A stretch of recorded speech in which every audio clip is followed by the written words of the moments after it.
In today's video, I'm going to teach you how to change Gantt chart colors in Smartsheet.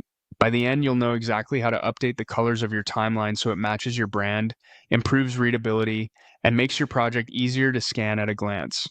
First, open Smartsheet and head to the Home area. This is your starting hub where you can create new work or open existing items.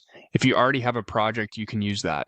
If not, we'll quickly set up a fresh one so the steps are clear. From home, you'll see options to create from templates, including suggestions tailored to common company roles. These are helpful when you want a ready-made structure. For this walkthrough, though, we'll keep it simple and start from scratch so you can see exactly where the color settings live without any pre-built formatting getting in the way. Choose a new workspace starting point. A workspace is just a container for your sheets, reports, and dashboards. Creating your Gantt inside a workspace keeps things organized, especially if you plan to share it with teammates later. Next, select Gantt. This creates a sheet that's set up to show tasks on the left and the Gantt chart on the right. If you don't see the timeline, make sure the Gantt view is enabled. The right pane is where the bars and dates appear. Click into the right side chart area to activate it. This is important because color options apply to the timeline pane. Once you've selected the chart area, right-click. You can right-click on an empty part of the chart or near the bars.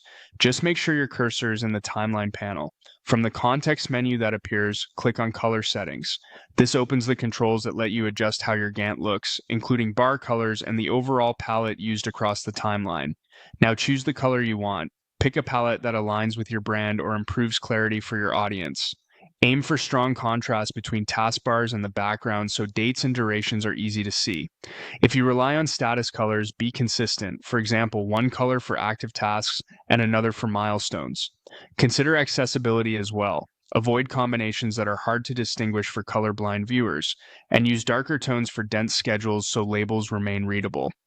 When you're happy with the selection, close the settings. Your Gantt chart updates immediately, so you can review and make adjustments as needed. That's it. Your Smartsheet Gantt now uses the colors you chose, helping your project communicate clearly at a glance.